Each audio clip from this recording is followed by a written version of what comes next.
저는 이 자리에서 우리 아이들에 대해서 말씀을 드리고자 합니다. 2024년 12월 3일 비상계엄, 대한민국의 아이들은 이날을 어떻게 기억하고 피청구인의 행위를 무엇이라 배우고 잘할 것인지에 대한 얘기를 드리고 싶습니다. 45년 만에 비상계엄, 국회에 착륙한 군용 헬기와 의사당에 난입한 군인들, 현직 대통령 체포와 이를 막는 경호원들, 법원을 아수라장으로 만든 일군의 무리들, 그리고 바로 이 심판정에서 계엄은 경고성이고 계몽령이라는 피청구인의 태도, 피청구인이 일으킨 비상계엄과 내란 사태, 2달이 넘는 기간 매일 벌어지는 혼란 속에서 지금 아이들은 무슨 일만 있으면 계엄을 선포한다라는 웃지 못할 장난을 치고 있습니다. 그리고 한편으로는 학교와 가정에서 계엄이 무엇인지, 대통령이 왜 그랬는지, 그리고 탄핵은 무엇이고 또 헌법과 민주주의는 또 무엇인지 끊임없이 질문을 던지고 있다고 합니다. 저 역시 마찬가지입니다. 지난 2달 동안 제 아이로부터 어떤 이유로 제가 늦게 들어오고 주말에도 함께 놀지 못하는지, 우리 일상에 발생한 이 사건이 무엇인지 질문을 받고 있습니다. 바야흐로 온 국민이 역사책에서나 봤던 계엄으로 인해 헌법을 공부해야 하고 대통령의 권한과 의무에 대해 우리 아이들에게 어떻게 답해 주어야 할지 고민해야 하는 상황입니다. 그러나 곤혹스러운 것은 비단 계엄이나 탄핵, 대통령의 헌법수호 의무와 같은 어려운 개념이나 헌법 조항을 어떻게 쉽게 설명할지가 아닙니다. 질문하는 아이들에게 대통령은 전시, 사변 또는 이에 준하는 국가 비상 사태가 있을 때 공공의 안녕 질서를 유지하기 위해 계엄을 선포할 수 있어 라고 계엄 조건을 설명해 주더라도 다시 돌아오는 질문은 항상 똑같습니다. 그래서 왜 대통령은 계엄을 한 거야? 라는 질문입니다. 우리가 곤혹스러운 이유는 근본적으로 답해 줄 수 없는 바로 이 질문이 있기 때문입니다. 평화로웠던 12월 그날에 왜 비상계엄을 선포했는지, 군인들을 국회의사당에 보낸 이유가 무엇인지, 국회의원들을 끌어내려고 한 까닭이 무엇인지 등에 대해 상식적이고 합리적인 설명이 불가능하기 때문입니다. 탄핵 심판의 변론이 마무리되는 지금도 마찬가지입니다. 여전히 피청구인으로부터 왜 그랬는지라는 질문에 대한 합리적인 답변을 듣지 못하고 있습니다. 피청구인에게 묻고 싶습니다. 도대체 왜 이런 일을 벌이셨는지, 우리 아이들에게 뭐라고 설명해야 하는지 지금이라도 대통령다운 대답을 듣고 싶습니다. 대통령 배우자의 범죄에 대한 특검법 발의, 정부가 편성하지도 않은 예산을 삭감했다는 이유, 일부 공직자에 대한 탄핵 소추 등 피청구인이 주장하는 이른바 야당과 국회의 반국가적 행위들이 계엄을 선포할 국가 비상사태가 될 수 없다는 점은 명확합니다. 피청구인과 사전 공모한 국방부 장관을 제외하고 어떤 국무위원도, 이 재판정에서 증언한 국무총리도, 경제수석도, 안보실장도, 국정원장도 동의하지 못한 국가 비상사태는 피청구인의 몽상에 불과합니다. 억지로 이유를 생각해 보자면 야당과 국회의 견제로 피청구인이 원하는 정책을 마음껏 펼치지 못했다는 것이 유일한 이유로 보입니다. 하지만 국회는 대화와 타협의 대상이지 억압과 척결의 대상이 아닌 것은 너무나 당연합니다. 그런데 우리는 이번 탄핵 심판 과정에서 피청구인 주변의 사람들이 피청구인에게 이 당연한 대화와 타협조차 설득한 적이 없고 그저 피청구인을 왕처럼 떠받들며 피청구인의 경로에 동조만 했다는 사실을 알게 되었습니다. 자신을 왕으로 떠받드는 분위기 속에서 피청구인은 진짜 자기가 제왕이라고 착각한 것으로 보입니다. 자신을 제왕이라고 착각한 피청구인은 왕의 권한을 견제하려는 세력을 적으로 규정할 수밖에 없었습니다. 자기 주변의 모든 사람들이 자신을 왕으로 대해주는데 도대체 왜 국회만 자신을 왕으로 인정해주지 않느냐며 분노했을지도 모르겠습니다. 그러다 피청구인은 군대를 동원하여 진짜 제왕이 되고자 하였습니다. 이번 계엄은 국회에 대한 경고용이었다라는 피청구인의 변명을 믿어본다면 피청구인은 아마도 군사력을 과시하여 제왕의 권위를 떨쳐보이려 했던 것 같기도 합니다. 하지만 대통령은 왕이 아닙니다. 우리 아이들에게 대통령을 왕이라고 가르칠 수는 없습니다. 국민이 대통령을 왕으로 대우하는 순간, 대통령이 스스로 자신을 제왕이라고 착각하는 순간, 대한민국은 더 이상 민주공화국일 수 없습니다. 우리는 이 재판에서 대한민국 대통령은 대한민국의 왕이 아니라는 당연한 사실을 다시 선언하고 그 사실을 민주공화국의 구성원으로 자라날 우리 아이들에게 알려주어야 합니다. 어린 시절 주변의 어른들은 1980년의 광주를 광주 사태라고 불렀습니다. 그리고 저는 빨갱이, 반정부 반란군이 도시를 점령하고 나라를 혼란에 빠뜨렸지만 리더십 있는 어떤 군인이 용감한 공수부대원들을 보내서 신속히 진압했다고 배웠습니다. 수많은 사람들이 피를 흘리고 고통의 시간을 보냈고 17년이나 지나서야 법원은 전두환을 내란 우두머리라고 확인하고 무기징역을 선고하였습니다. 저도 그 오랜 시간이 흐른 뒤에야 그날의 진실을 광주 사태가 아니라 5.18 민주화 운동이었다는 것을, 빨갱이 폭도가 아니라 신군부에 저항했던 시민들이었다는 것을, 나라가 혼란했던 것이 아니라 무도한 일부 군인들이 정권을 찬탈하고자 비상계엄을 선포했던 것을 비로소 알게 되었습니다. 다시 처음의 질문으로 돌아와서 생각해 봅니다. 대한민국의 아이들은 이번 비상계엄을 어떻게 기억하고 피청구인의 행위를 무엇이라 배우고 자라나야 할까요? 5.18 민주화 운동을 폭도가 일으킨 광주 사태라고 배웠다가 오랜 시간이 흐른 후에야 진실을 알게 됐던 저처럼 저의 아이와 그리고 대한민국 아이들을 키울 수는 없습니다. 피청구인이 말하는 경고성 계엄을 그럴 법하다고 생각하고 계엄령을 계몽령이라고 한없이 가볍게 생각하고 서부지법 폭동 사태를 미화하는 내용을 보고 듣고 자라는 제 아이, 우리나라의 아이들을 상상하기조차 어렵습니다. 이번 헌법재판소의 결정은 대한민국을 살아갈 우리 아이들의 배움과 사고를 결정지을 것입니다. 12월 3일 비상계엄을 실행한 피청구인의 행동에 대한 헌법재판소의 평가가, 또한 아무 일도 일어나지 않았다고 말하는 피청구인의 인식에 대한 헌법재판소의 평가가 오늘의 아이들이 배우고 자라날 역사의 진실을, 그리고 내일의 대한민국이 어떠할지를 결정할 것입니다. 감사합니다.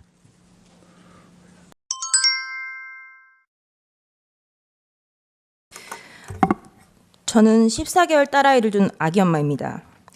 계엄 당일 육퇴 후에 소파에 누워있다가 계엄 선포를 보고 바로 법조문을 확인하였습니다. 민주당이 다수당인데 금방 해제가 될 텐데, 대통령이 검사인데 그 사실을 모를 리 없을 텐데 도대체 이게 무슨 상황인가?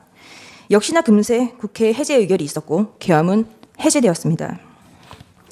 담화문을 찬찬히 읽어보았습니다. 제가 임신과 출산과 육아를 하느라 몰랐던 민주당이 저지른 폐악을, 일당 독재 파쇼 행위를 확인하고 아이와 함께 하려고 비워둔 시간을 나누어 이 사건에 뛰어들게 되었습니다. 저는 계몽되었습니다. 체제 전복을 노리는 반국가 세력이 준동하고 있습니다. 약 4개월 전 선고된 민주노총 간첩 사건에서 최근 우리 사회의 모든 갈등이 간첩들의 지령에 의하여 일어났다는 사실을 확인할 수 있었습니다. 그 대표적인 것이 후쿠시마 원전 오염수 괴담입니다. 한반도와 주변 나라들에 대한 핵 테러 행위, 전 인류에 대한 대학살 만행을 폭로 단죄하는 기사들을 집중 게재하게 하라. 민주당의 플랜카드입니다. 인류를 향한 핵테러 시도를 당장 중단하라. 간첩 지령과 비슷한 단어입니다. 후쿠시마 오염 괴담이 사실이 아니라는 것을 밝히는데 1조 6천억 원이 소요되었습니다.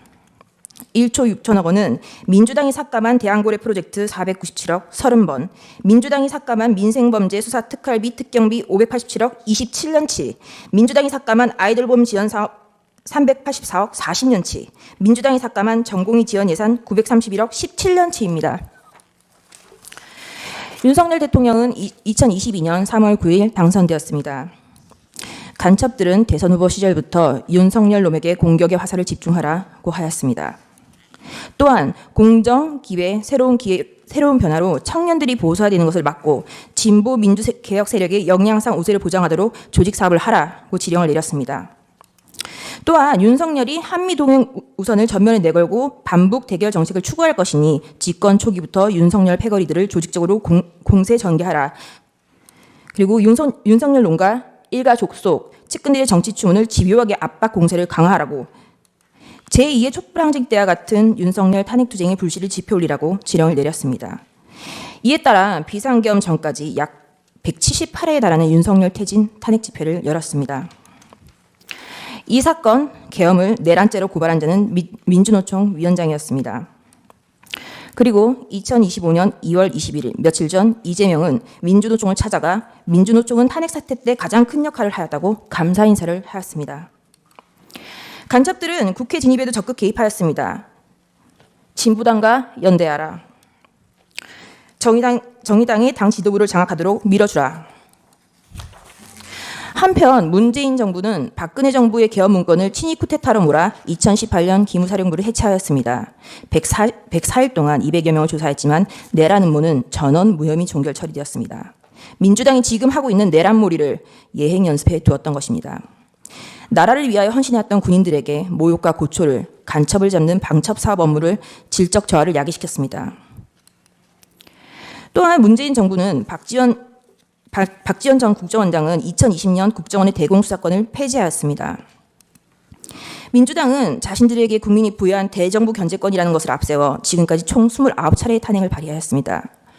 계엄 전까지 22차례, 계엄 이후 22일 동안 7차례, 수사 방해를 위하여 검사에 대한 14차례, 언론 장악을 위하여 방송통신위원장 등의 6차례의 탄핵을 발의하였습니다. 지금까지 단 한 차례의 인용은 없었습니다. 이상민 전 행안부 장관은 헌정 사상 최초로 탄핵된 국무위원입니다. 이태원 참사가 일어나자 간첩은 민주노총에 지령을 내렸습니다. 이태원 참사 희생자 추모 시민 촛불 집회를 개최하여 윤석열 퇴진 함성이 서울 시내를 흔들게 하라. 박근혜년의 탄핵을 이끌어낸 2014년에 세월호 참사 진상규명 투쟁과 같은 정세 국면을 조성하라. 북한이 지시를 내린 구호는 국민이 죽어간다. 이게 나라냐. 퇴진이 추모이다. 입니다. 그 구호는 실제 사용되었습니다. 화면에 보시다시피 퇴진이 추모다. 국민들이 죽어간다. 이게 나라냐. 라는 구호가 사용되었습니다. 이 구호를 사용한 단체는 촛불행동입니다. 촛불행동 상임대표 김민웅은 민주당 김민석의 친형입니다. 이것이 저희가 확인한 민주노총 간첩 판결문의 마지막 지령입니다. 우린 아직 검거되지 않은 간첩들이 어디서 얼마나 어떤 지령을 내리고 있는지 알 수 없습니다. 이상민 장관에 대한 탄핵소추는 만장일치로 기각되었습니다. 직무정지 기간은 167일입니다. 29차례 탄핵 중 14건은 검사에 대한 것입니다. 제1차 검사 탄핵입니다. 헌정사상 첫 번째 검사에 대한 탄핵입니다. 이날은 이재명의 백현동 대북 송금 의혹에 대한 영장 체포동의안 표결이 있었던 날이었습니다. 이날 민주당은 국무총리 한덕수에 대한 해임 건의안 그리고 검사 안동안에 대한 탄핵소추를 맞불로 상정하여 가결시켰습니다. 검사 안동안에 대한 탄핵은 기각되었고 직무정지 된 기간은 251일입니다. 제2차 검사 탄핵, 검사 이몽석, 검사 손준성, 검사 이정섭, 검사 이희동, 그리고 제1차 방송통신위원장 이동관에 대한 탄핵을 23년 11월 9일 발의하였고 철회하였습니다. 이 중 검사 이정섭은 이재명에 대한 쌍방울 대북 송금 사건, 법화 유용 사건을 수사한 검사입니다. 2023년 12월 28일 제3차 검사 탄핵, 검사 손준성, 검사 이정섭에 대하여 그리고 이동관 방송통신위원장에 대하여 탄핵소추를 다시 발의하였습니다. 그리고 방송통신위원장 이동관에 대한 탄핵소추는 철회하였습니다. 그 철회 사유는 방송통신위원장에 대한 탄핵 사유를 검찰청법 위반으로 탄핵소추한다고 하여 황급히 철회한 것입니다. 이 탄핵소추안은 고민정 등 168인 등의 발의로 제출되었습니다. 민주당의 탄핵소추권은 이와 같이 사용되었습니다. 최소한 탄핵소추안을 쓰는 성의조차 없었던 것입니다. 그리고 그 다음 날 2023년 11월 29일 방송통신위원장 이동관에 대하여 세 번째 탄핵소추를 발의하였습니다. 이동관은 20일 사이에 3번이나 탄핵 발의를 당하였습니다. 탄핵이 가결되면 직무집행이 정지되어 방통위 업무가 마비되므로 이동관 방통위원장은 결국 사의를 표명하였습니다. 이와 같이 무성의한 장난 같은 탄핵소추 발의와 철회, 재발의에 대하여 국민의힘 소속 의원들은 국회의장들을 상대로 심의 표결권을 침해하였다여 권한쟁의 심판을 청구하였으나 각하했습니다. 결국 검사 손준성과 검사 이정섭에 대한 탄핵소추는 가결되었고 검사 이정섭에 대한 탄핵소추는 탄핵 사유 대다수가 직무와 무관, 특정되지 않아 전원일치 기각 결정이 내려졌습니다. 직무 정지 기간은 272일입니다. 제4차 방송통신위원장 탄핵 2024년 6월 27일 방송통신위원장 김홍일 탄핵소추 발의되자 자진 사퇴하였습니다. 제4차 검사 탄핵 2024년 7월 2일 검사 박상용, 검사 강백신, 검사 엄희준, 검사 김영철에 대하여 탄핵소추 발의가 있었습니다. 검사 강백신은 이재명에 대한 대장동 백현동 사건을 수사한 검사입니다. 검사 엄희준은 이재명에 대한 대장동 백현동 사건을 수사하고 이재명에 대한 구속영장 청구를 한 검사입니다. 검사 김영철은 민주당 전당대회 돈봉투 사건을 수사한 검사입니다. 검사 박상용은 쌍방울 대북송금 사건의 수사검사입니다. 검사 박상용의 탄핵소추 사유입니다.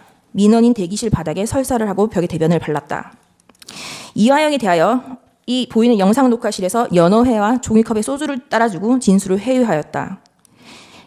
이재명에 대한 대북송금이 표적수사라는 것, 그리고 그것이 탄핵소추 사유였습니다. 당연히 이화영의 주장은 항소심에서 모두 배척되었습니다. 2024년 7월 25일 제5차 방송통신위원장 직무대리 이상인에 대한 탄핵소추가 발의되었고 다음 날 사의를 표명하였습니다. 이진숙은 2024년 7월 30일 방송통신위원장에 취임을 하였고 그 다음 날 탄핵소추가 발의되었습니다. 단 이틀 일하였는데 헌재는 4대4로 기각을 하였고 직무정지 기간은 174일입니다. 문재인 정권의 사드 고위지원 및 2급 비밀을 중국에 유출한 간첩 행위를 감사하는 것을 표적 감사라고 민주당은 비난을 하였습니다. 그러다가 2024년 12월 2일 독립된 헌법기관인 감사원장에 대한 탄핵을 발의하였습니다. 그리고 같은 날 검사 최재훈, 검사 이창수, 검사 조상원에 대하여 탄핵소추를 발의하였습니다. 그리하여 하루 뒤 그 다음 날 대통령은 2024년 12월 3일 비상계엄을 선포하였습니다. 반국가 세력의 사회 장악, 민주당의 언론 장악 시도, 입법 폭거, 사법 업무의 마비, 삼권 분립 원칙의 몰각, 헌법기관인 감사원의 독립성까지 좌지우지하려는 일당 독재의 파쇼행에 대하여 국민들에게 현재의 상황을 알리기 위한 대국민 호소의 계엄을 선포하였습니다. 그럼에도 민주당은 멈추지 않았습니다. 결국 2024년 12월 5일 검사 최재훈, 이창수, 조상원에 대한 탄핵을 가결하였습니다. 그리고 감사원장 최재해에 대해서도 탄핵을 가결하였습니다. 감사원장의 탄핵 사유는 구체적으로 특정되지조차 않았고 검사 3인에 대한 탄핵소추 사유도 모호하다고 지적을 받았습니다. 2024년 12월 4일 피청구인에 대하여 1차 탄핵을 발의하였고 그 사유 중 일부는 중국, 러시아를 적대시하고 일본 중심의 기이한 외교정책을 고집한다라는 것이었습니다. 2024년 12월 7일 4시간이 넘게 기다렸으나 정족수가 미달되었고 민주당은 계속하여 이상민 행안부 장관, 박성재 법무부 장관, 김영현 국방부 장관, 조지호 경찰청장에 대하여 탄핵소추를 발의, 결국 이상민 장관은 사임하였습니다.